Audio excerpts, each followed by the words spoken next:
Hi, it's Tony from Hupy and Abraham Law Firm talking to you about storing your motorcycle for the winter.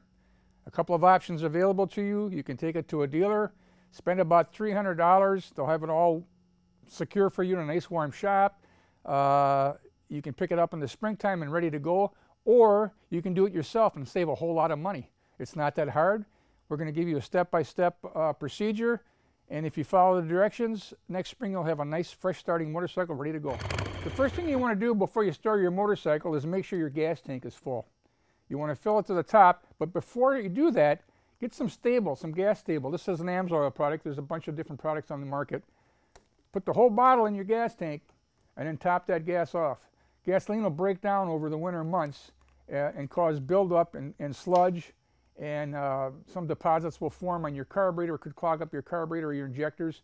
So you want to put something in there to stabilize that gasoline so your gas doesn't break down for you over the winter. When you get back from the gas station after topping off your gas tank, while your motor is still warm, change the oil. You always want to change oil when the motor is warm so you get all that sediment and stuff in the oil coming out with the drain oil. Fill it up with fresh oil and put a new filter on, and you're good to go for the spring. All right, we've got fresh oil in this motorcycle and the motor's starting to cool down. While it's still warm, we want to do one more thing, and that is take WD-40 and spray it into our exhaust pipes. Just cover a couple of good blasts in each pipe, and then cover that pipe with a baggie, plastic bag, and secure that with a rubber band. That'll keep moisture and condensation from going in there and rusting your pipes out. We're going to continue on storage techniques. If you have compressed air, you should blow around your spark plug ports there. Make sure you get all the dirt out of there. And then take these spark plugs out. Check your spark plug, see what it looks like, see if the electrodes look good, if there's any fouling. If it looks like you need new plugs, go ahead and replace them with a fresh new plug. Otherwise, you can clean these up if they look good. But before you put them back in, you want to take something called fogging, engine fogging oil. And you're going to spray a generous amount of that right inside the spark plug port. It's a good idea to raise the back end of the motorcycle with a lift of some kind and turn that rear wheel by hand. Because what I want to do, and while the motorcycle's in gear, I want to have those pistons going up and down and then spray it again so I know I'm covering everything, all the parts, all the internal parts with the fogging oil. And then go ahead and replace your plugs. If you have a heated garage, it's okay to leave your battery in your bike. If you don't, and you live in an area where it gets cold, pretty cold during the winter, take the battery out and bring it in the house. Put it down in the basement or someplace, so we don't want that battery to freeze.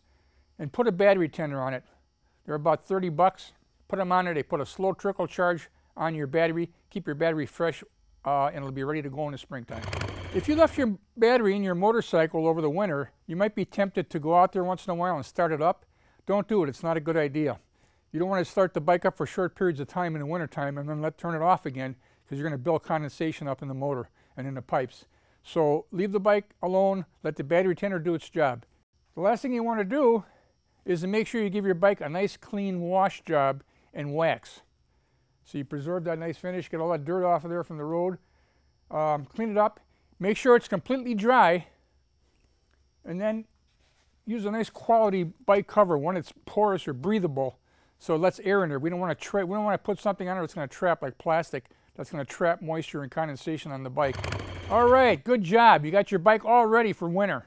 But before you go in the house and pat yourself on the back, there's one more thing you can consider doing, and that's getting one of these floor jacks if you don't have one, and sliding it underneath that covered up bike, your nice pretty clean bike, and jack it up just enough to take the weight off of the tires, or lift the tires just slightly off the ground. It's a good idea to do that, and you're good to go until springtime. I hope we helped you out with some tips on how to store your bike for the winter. Save yourself some money. Don't be afraid to get your hands dirty. Do some of this stuff on your own. Save some money. Work on your own bike when you can on the simpler stuff, and you're going to enjoy your bike even that much more. See you in the springtime.